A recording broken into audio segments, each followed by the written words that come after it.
Hey everyone, Zed here. This time we're going to take a look at the Elite Wars event, or EW. Elite Wars are an alliance group event very similar to Elite Adventures. However, instead of competing against NPC enemies, your alliance will compete against another alliance. In order to join, players must be members of the alliance for at least 7 days. Your alliance can participate in an Elite War twice per week, once as the attacker and once as the defender. Your alliance can also set a truce time each week during which other alliances can't declare war on you.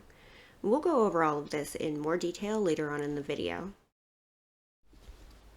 Just like with EA, the event occurs on a special map and is played in real time, meaning that all players that are participating must be online at the same time for the event.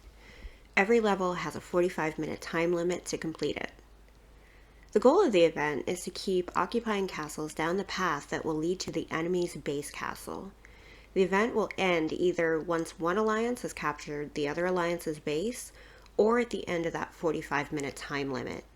If no alliance has occupied the other's base by then the alliance that holds the most castles will be declared the winner. If both alliances hold the same number of castles at the end of the war, then the attacker will be declared the loser and the defender the winner. The prizes for Elite War are similar to what you get in Elite Adventure. The winning alliance will get a larger prize, and the losing alliance will get a smaller consolation prize.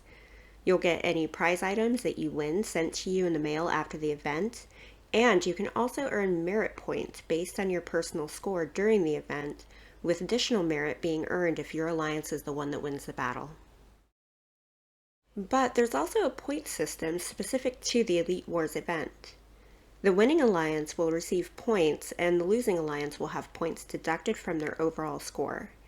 This score will determine the alliance rank in the Elite Wars and which league they belong to. Your alliance's league determines which other alliances you can face in battle, as well as your potential rewards. Each week, your alliance can set a 12-hour truce time, during which war can't be declared against you or by you against another alliance. This truce time is going to apply to every day that week. The R5 or an R4 can set a truce time by clicking on the truce settings option at the bottom of the Elite Wars screen. A new screen will pop up that will allow you to select your 12-hour truce time. You can adjust the time by pressing on the arrows to either the left or to the right to adjust the truce time by 30-minute increments. When selecting the time, it's important to note that the times presented to you are in your own local time, not the game server time. The game server time for the truce window you currently have selected will be displayed below the truce time selection area. While your alliance has little control over if and when they will participate in the event as a defender, you can control becoming an attacker by declaring war on another alliance. You can declare war against another alliance once per week. To do this, click on the Declare War option on the bottom of the Elite Wars screen. From there, you will have a list of several alliances within your league that you can declare against. At the bottom of the screen, you can filter results based on what time you'd like the war to occur. You can also search for specific alliances to declare war against, as well as refresh the list to get more options. When you click on an alliance from the list, it will provide details such as their Elite Wars ranking, their number of members, and total battle power. It will also list what day and time the war would occur if you choose to declare against them. The declaration time is typically several days away, which allows both alliances time to prepare for it.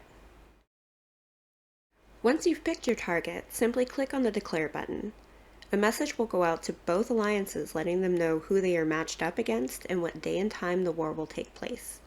Again, the mail sent out will provide the time of the war in the player's local time, not according to the game server time. Much of the preparation for EW is the same as for EA.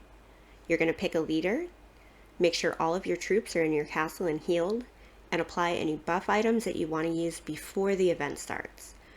But there is one other thing you'll want to do to prepare that is different from EA. Before the war happens, participating players should be assigned to official groups or teams.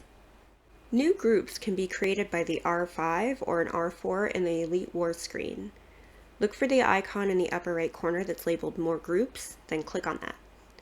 To create a new group, click the New button at the bottom of the screen. From there, you can assign a division indicator, A through E, add a note about the team, assign it a color, and add members to the team from the Alliance roster. Later on, I'll go over how to use these groups during the battle. Once the event starts, it'll go a lot like Elite Adventures, except that you'll be facing off against another alliance instead of NPC opponents, meaning that the battle will be a lot less predictable. But for the sake of brevity, I won't go over the basics of joining the event, timing your attacks, or healing your troops. You can watch my Elite Adventures video for details on how to do that. However, I will go over the functions in the Elite Wars battles that differ from EA. One feature that's different is using those groups that were set up in the preparation stage of the event. During the battle, you can send out automated commands to the other players.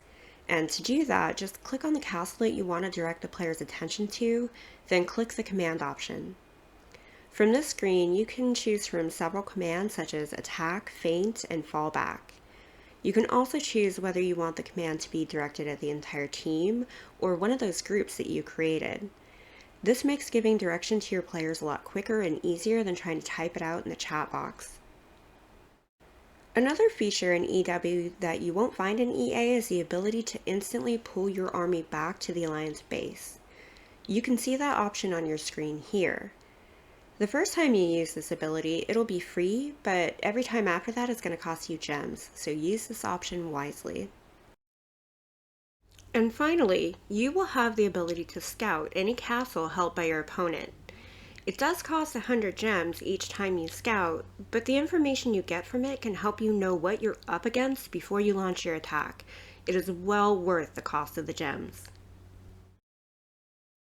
As I mentioned earlier, the war will end when either one alliance conquers the other alliance's base castle or the timer runs out. After the event is over, be sure to check your mail to claim your rewards. Bah!